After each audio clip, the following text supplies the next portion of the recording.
ਵਾਪਸੀ ਦੀਆਂ ਤਿਆਰੀਆਂ ਨੇ ਤੇ ਹੁਣ ਇੱਥੋਂ ਹੀ ਕੋਈ ਲਈਏ।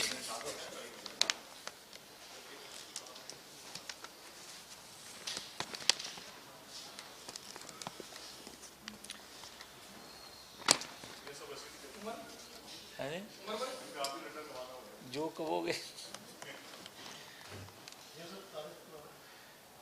ਇਹ ਸਾਡੇ ਸੂਬਾਈ ਕੌਂਸਲ ਦੇ ਮੈਂਬਰ ਨੇ ਜਿਮੀ।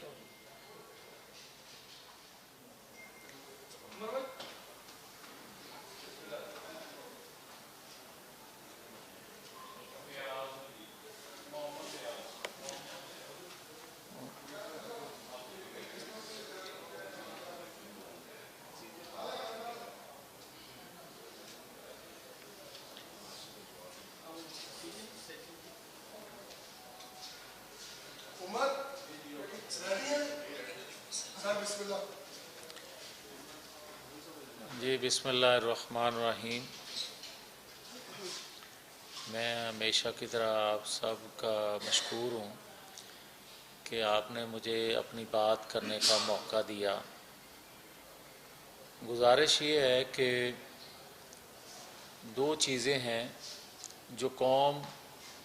بغور دیکھ بھی رہی ہے اور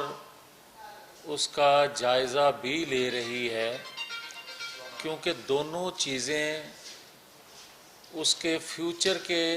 حوالے سے بڑی اہم ہیں۔ پہلی بات تو یہ ہے کہ اگر ایوان صدر میں عارف علوی کسی سے مذاکرات کروا رہے ہیں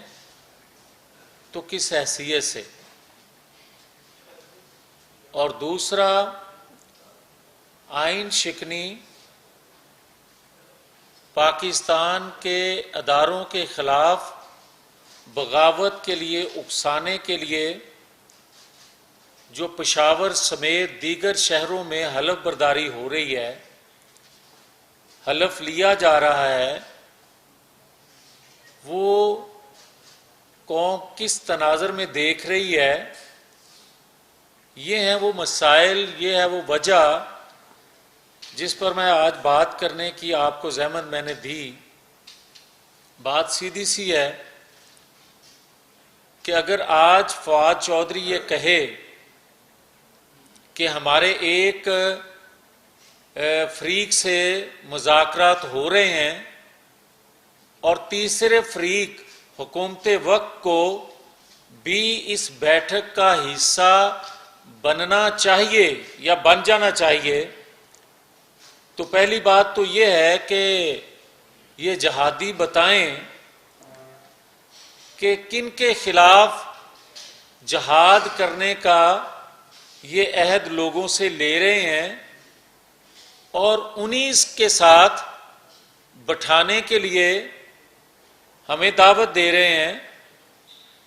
اس کی آئینی قانونی حیثیت کیا ہے اگر اس دعوت کو دیکھا جائے تو؟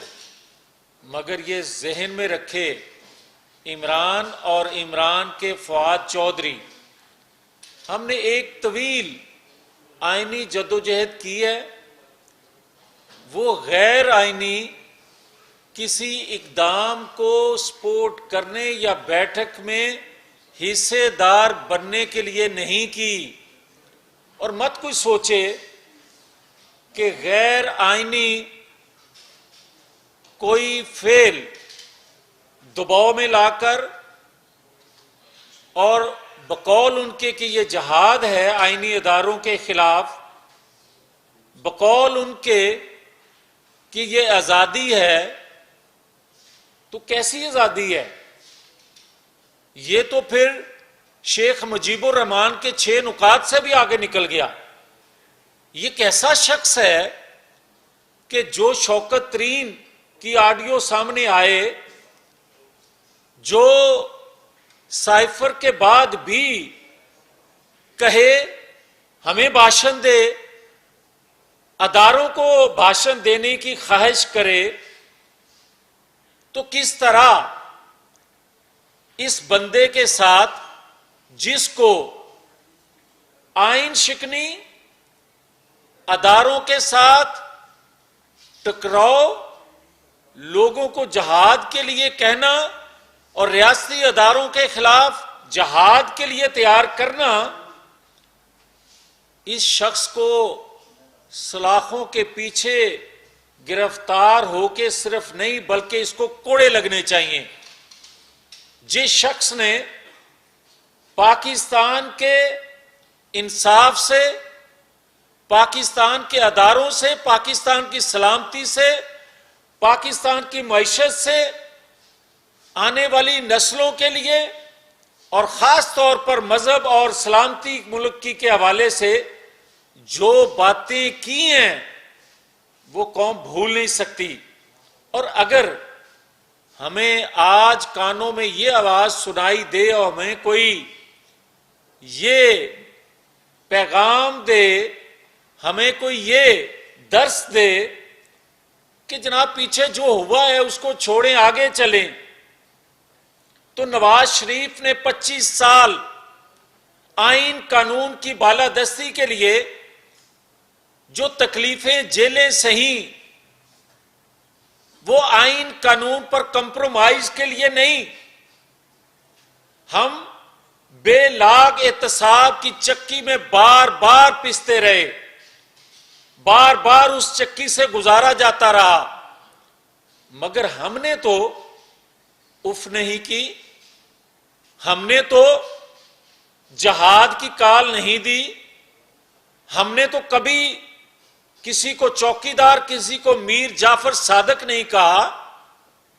ہم نے تو جو اداروں میں بیٹھے لوگوں نے غلط فیصلے کیے صرف اس کی نشاندہی کی، اور وہ ہم نشاندہی اپنا ملی قومی فریضہ سمجھتے ہوئے آئندہ بھی کریں گے اگر کوئی غلطی کرے گا تو۔ مگر ہم ریاستی اداروں کے خلاف قوم کو اکسائیں اور اس کو جہاد کا نام دیں، اس پر حلف لیں، اور پھر بھی یہ کہیں کہ جناب آئینی قانونی تقاضے پورے کر کے بھی ہمیں کچھ نہ کہا جائے، اسے لاڈلا بنائے جاتا رہا ہے اور بنایا جائے، یہ اب قوم کو برداشت نہیں ہے۔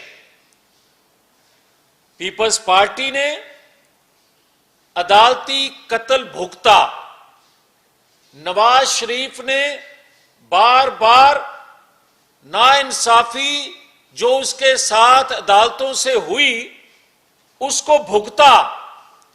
مگر ہم یہ واضح کرنا چاہتے ہیں کہ ہمیں کوئی یہ درس مت دے صرف اس کے لیے، اس کو بچانے کے لیے ہم جو ہمارے ساتھ ہوا ہے، ہم کسی کے ساتھ وہ ناانصافی نہیں چاہتے، مگر ہم قانونی آئینی طریقہ قانون کے مطابق سائفر ہو، فارن فنڈنگ کیس ہو، توشہ خانہ ہو، جتنے بھی قانون کی زد میں آنے والے ایکٹ اس نے کیے ہیں، اس کے بغیر کوئی لیول پلینگ فیلڈ نہیں ہے۔ اگر سب کو ریس میں زیرو سے شروع نہیں کروایا جائے گا تو اس کو لیول پلینگ فیلڈ نہیں کہا جا سکتا۔ آپ 101 کو 80 پہ کھڑا کر کے اور دوسرے کو زیرو سے سٹارٹ کروائیں، کوئی بتائے گا کہ جو دوران ٹرائل نواز شریف کے متعلق ریمارکس آتے تھے وہ واپس ہو سکتے ہیں، ہمیں بری بھی کر دیا جائے تو جو ہمیں القاب سے گلی کوچوں میں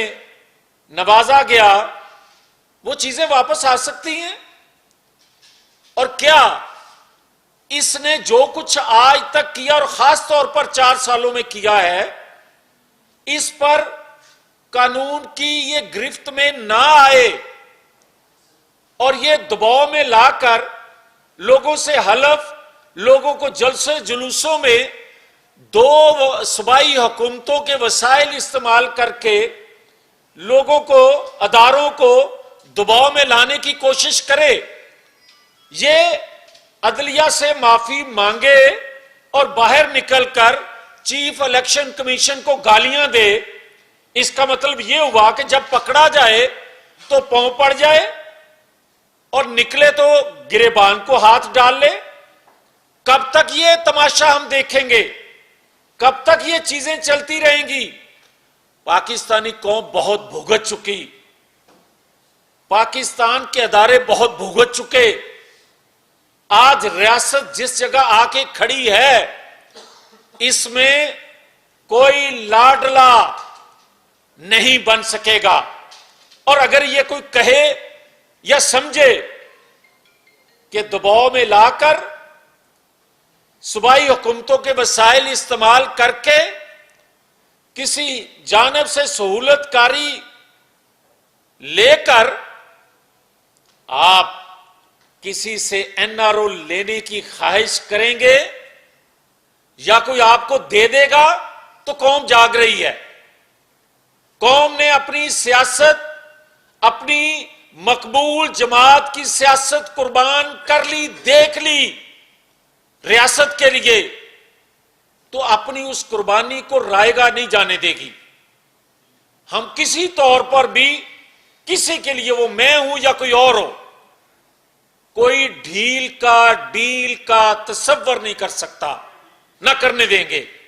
اور یہ کیا طریقہ ہے کہ جو لاڈلا ہو وہ باہر، اور جو ریاست کے لیے قربان ہو جائے وہ تاحیات نااہل ہو جائے یا پھانسی پہ لٹک جائے؟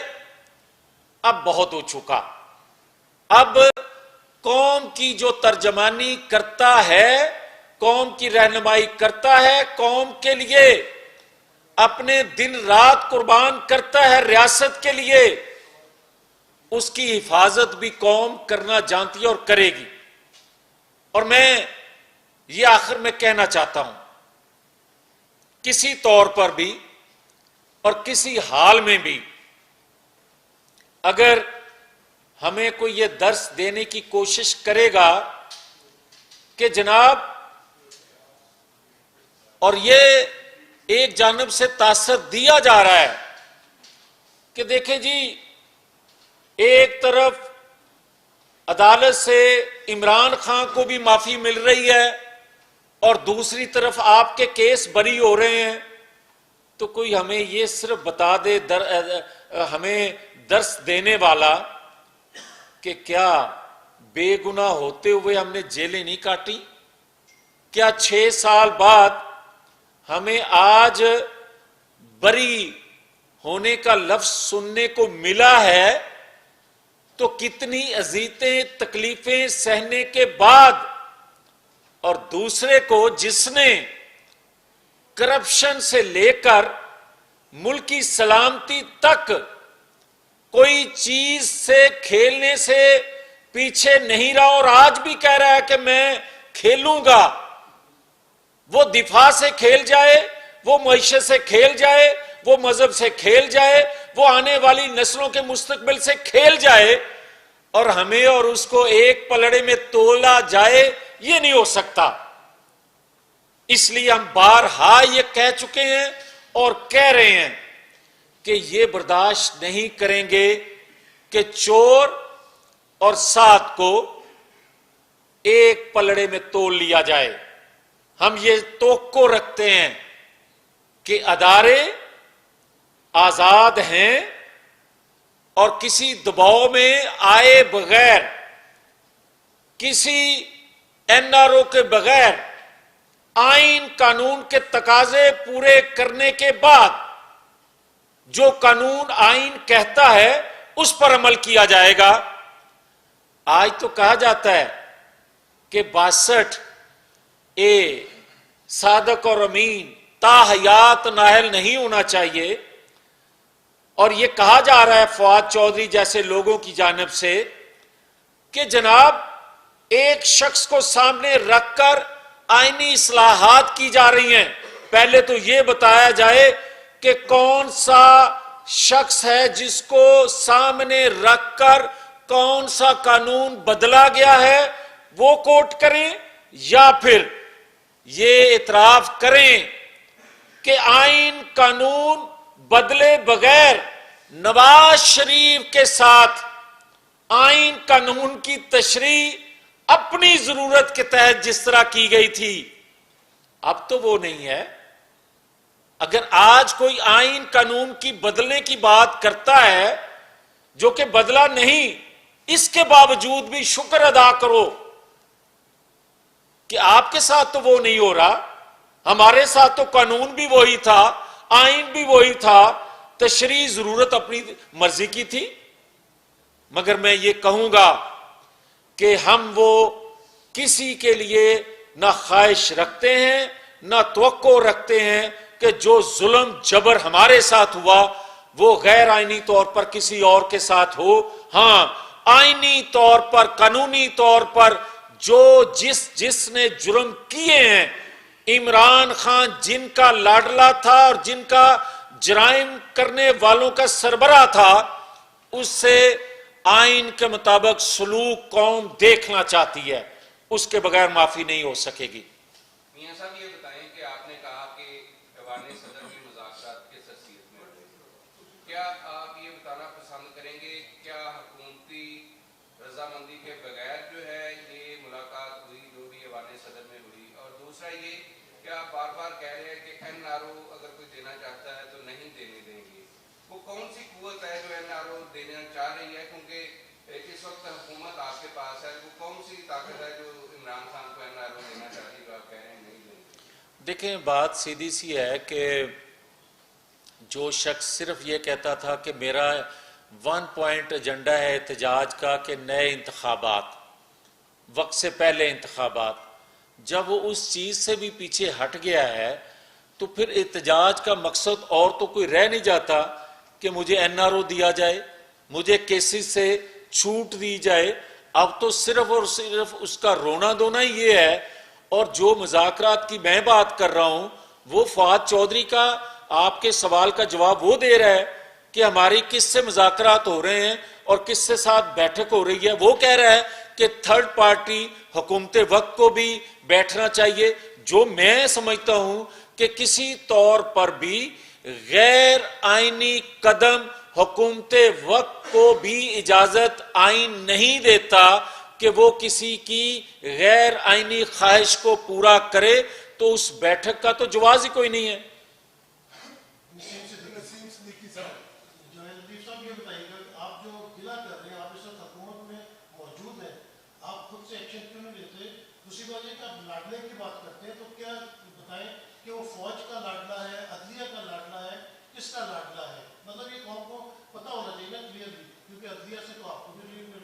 دوسرا سوال میرا یہ ہے کہ آپ 13 جماعتیں پی ڈی ایم اس وقت حکومت میں ہے، روزانہ 3 سے 4 پریس کانفرنسز ہوتی ہیں جس میں عمران خان صاحب کے بارے میں جو چیزیں آپ لوگ بتاتے ہیں، عوام کو ماننے پہ تیار نہیں ہے۔ عوام میں عمران خان کی پاپولیرٹی روز بروز بڑھتی جا رہی ہے اور آپ لوگ نہ جلسے جلوس کر سکتے ہیں اور ضمنی انتخابات میں جس طرح کی شکست اس پہ کہہ رہے ہیں۔ نہیں، پہلی بات تو یہ ہے کہ جو آپ کہہ رہے ہیں نا کہ ہمیں ریلیف عدالتوں سے مل رہا ہے اور اسے بھی مل رہا ہے، تو برائے مہربانی اس طرح موازنہ کرنا مناسب نہیں ہے، کیونکہ وہ عدالتوں کو دھمکیاں دیتا ہے اور اس پر اس کو معافی ملتی ہے۔ ہمیں 6 سال بعد جو غلط فیصلے ہوئے، جو جبر کے فیصلے ہوئے، ہمیں آج بری اگر کیا جا رہا ہے تو میرٹ پہ بری کیا جا رہا ہے، جس پر آج بھی ہم شکر ادا کرتے ہیں اللہ کا کہ ہمیں 6 سال بعد ہی صحیح ہمیں کم از کم انصاف ملا۔ اور جہاں تک آپ کا تعلق ہے کہ ہم مطالبہ کر رہے ہیں، ہم مطالبہ نہیں، ہم بتا رہے ہیں کہ جو غداری یہ کر رہا ہے اس کا تو ادارے نوٹس لیں، مگر ہم غداری کا مقدمہ بنانے کی بجائے جو اس نے کرپشن کی ہے، جو اس نے سائفر کے حوالے سے ملک کی سلامتی سے کھیلا ہے، جو شوکت ترین نے، جو قاسم سوری نے جو آئین توڑا ہے، آئین شکنی کی ہے، اس پر ہم مقدمہ بھی بنا رہے ہیں اور اس کو سلاخوں کے پیچھے آپ کو لے جاتا دکھائیں گے بھی۔ وجہ آئندہ کوئی ایسی حرکت کر نہ سکے۔ میاں صاحب آغاز ہے ڈیلی بزنس ٹائم سے کل عمران خان نے پشاور میں اپنے ورکروں سے حلف لیا کہ وہ نان مارجنس کا ساتھ دیں گے اور کوئی پیچھے نہیں ہٹیں گے، جبکہ کے پی کے میں بھی اور پنجاب میں بھی آپ کی حکومت نہیں ہے اور وہاں کی جو فورسز ہیں ان کو طرف کرنے کے لیے رانگ مارچ کو روکنے کے لیے آپ نے کون سے ٹھوس اقدامات کیے ہیں؟ دیکھیں پہلی بات تو یہ ہے کہ دونوں صوبوں کے جو انتظامی ڈھانچہ ہے وہ ریاست کا ملازم ہے۔ اگر ریاست کا حکم، ریاستی اداروں کا حکم کوئی نہیں مانے گا اور ایک سیاسی جماعت کا ایندھن بنے گا، سہولت کار بنے گا، تو وہ آئین سے انحراف کرے گا، اس کا آئین قانون کے مطابق ایکشن لیا جائے گا۔ اور اگر کسی کے ذہن میں یہ بات ہے کہ اس کے ساتھ جو انتظامی ڈھانچہ ہے دونوں صوبوں کا وہ اس کو سہولت کاری دیتا ہوا اسلام آباد پر یلغار کرے گا اور وہ اس میں کامیاب ہو جائے گا اور انتظامی مشینری یا انتظامی ڈھانچہ بلڈوز کر کے قبضہ کر لے گا، تو پھر میں آپ کو یہ جواب دے رہا ہوں کہ ایک طرف جہادی وہ ہوں گے جو آئین شکنی کر رہے ہوں گے، اور جہاد کب فرض ہوتا ہے یہ مجھے اور آپ کو زیادہ علم ہے، اور قوم کو بھی علم ہے، ریاستی اداروں کو بھی علم ہے۔ پھر اس کو روکنے کے لیے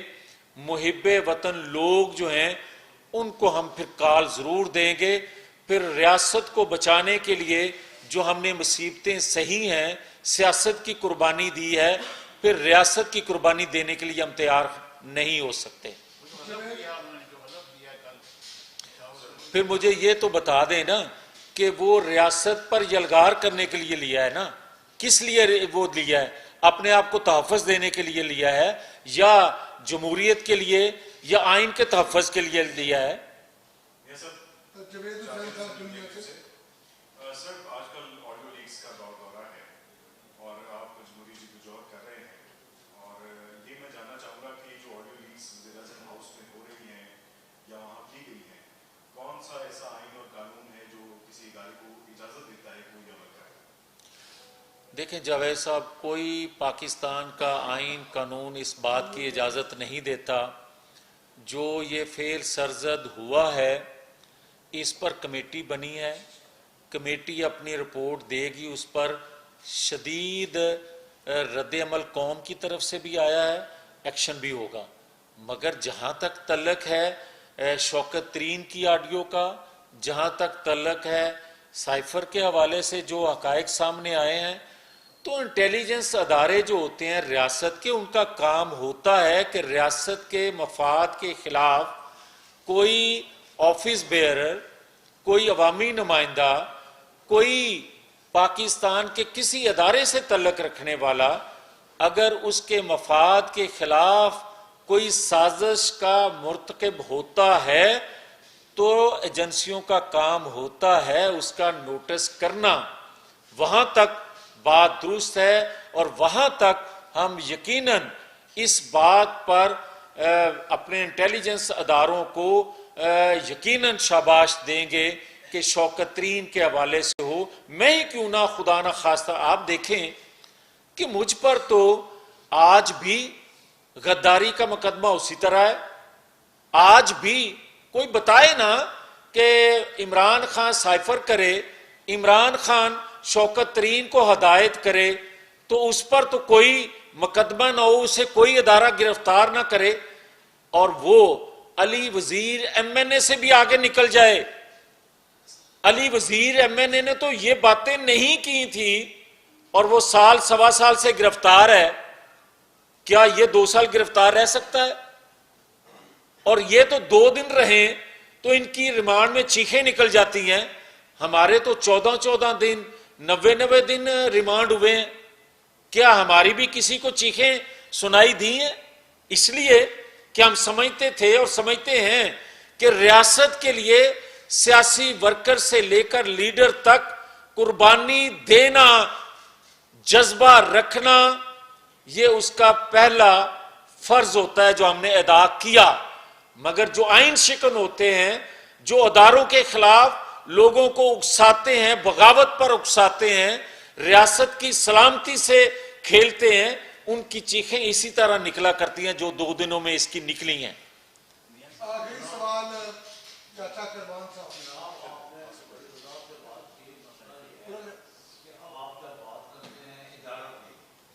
آپ بھی کہہ رہے ہیں کہ اداروں کے ساتھ عمران خان کا یہ سلوک ہے، وہ کل تک تو وہ اداروں کے خلاف بولتا رہا ہے، لیکن ادارے خاموش ہیں، آپ لوگ اتنے طرف ہیں اور عوام کی کوئی بات آپ نہیں کر رہے. جب بھی پریس کانفرنس کرتے ہیں عوام کی کوئی بات نہیں کر رہے. عوام کچھ نہیں ہے مہنگائی میں اور بلوں میں. دیکھیں بات یہ ہے کہ جو آپ بات کر رہے ہیں عوام کی، تو یہ عوام کا ایشو ہے. آج جس حالت کو قوم ملک پہنچ چکا ہے، اگر آئین قانون کی بالادستی رہتی، آئین قانون کے مطابق حکومتیں چلنے دی جاتی اور تمام منتخب حکومتوں کے ساتھ ایک پیج پر تمام ادارے ہوتے، تو آج آپ ہم سب اس حالت کو نہ پہنچتے. یہ عوامی جدوجہد ہے اور عوام نے قربانیاں دی ہیں ان مقاصد کو حاصل کرنے کے لیے. آصف بشیر چوہدری صاحب جیو سے. میاں صاحب یہ جو سائیکل پہ ابھی کمیٹی بنی ہے اعلیٰ سطحی، آپ دیکھیں کہ پاکستان ایک ایٹمی ملک ہے، دنیا کی 7ویں ایٹمی طاقت ہے، اسلامی دنیا کی پہلی ایٹمی طاقت ہے، اور چیف ایگزیکٹو پاکستان کی اگر سرکاری رہائش گاہ یا اس کا دفتر بند ہوتا ہے اور کوئی ہیکر جو ہے اس کے وہ وہاں سے ہماری گفتگو سنتا ہے چیف ایگزیکٹو پاکستان کی، تو یہ تو بریچ ہے سیکورٹی کا بڑا سنگین. تو اب جو سائیکل کمیٹی میں جو لوگ آپ نے ڈالے ہیں، یہ تو براہ راست رسپانسبل ہیں، یہ تو ہیڈ رول ہونے چاہیے تھے. تو اب جو ذمہ دار ہیں چیف ایگزیکٹو پاکستان کی سیکورٹی کو انشور کرنے کے، اس کی سیفٹی کو انشور کرنے کے، اس کی پرائیویسی کو انشور کرنے کے، ان لوگوں کی جو کمیٹی بنائی گئی ہے وہ کیا اپنے خلاف کوئی ریکمنڈیشن دے گی؟ کیونکہ وہ تو خود رسپانسبل تھے وزیر اعظم کی گفتگو، چاہے اس وزیر اعظم ہاؤس میں کوئی بھی بیٹھا ہو، تو اس کی وہ تو خود ذمہ دار تھے اس کو انشور کرتے کہ اس کی سیفٹی اور سیکورٹی جو ہے وہ قائم رہتی. دیکھیں آصف صاحب، جو ہیکر تھا یا بگ ہوا، جو انٹیلیجنس ادارے ہیں یقیناً وہی رپورٹ کرتے ہیں، اور جو ان کی اس کمیٹی کو چیئر کر رہا ہے وہ ایک سویلین ہے. وہ تو ان کے ساتھ کوئی غلطی اس کی تو نہیں ہوگی. یقیناً جو چیئر ہے وہ انفارمیشن کے بعد ہی کسی فیصلے پہ پہنچے گی، اور وہ جو فیصلہ کرے گی اس پر حکومت جو ہے منو عمل بھی کرے گی، اور اگر اس میں کوئی ذمہ وار نکلا تو اس کو بھی عمران خان سمیت سخت ترین پاکستان کے قانون کا سامنا کرنا پڑے گا. Thank you sir. Thank you.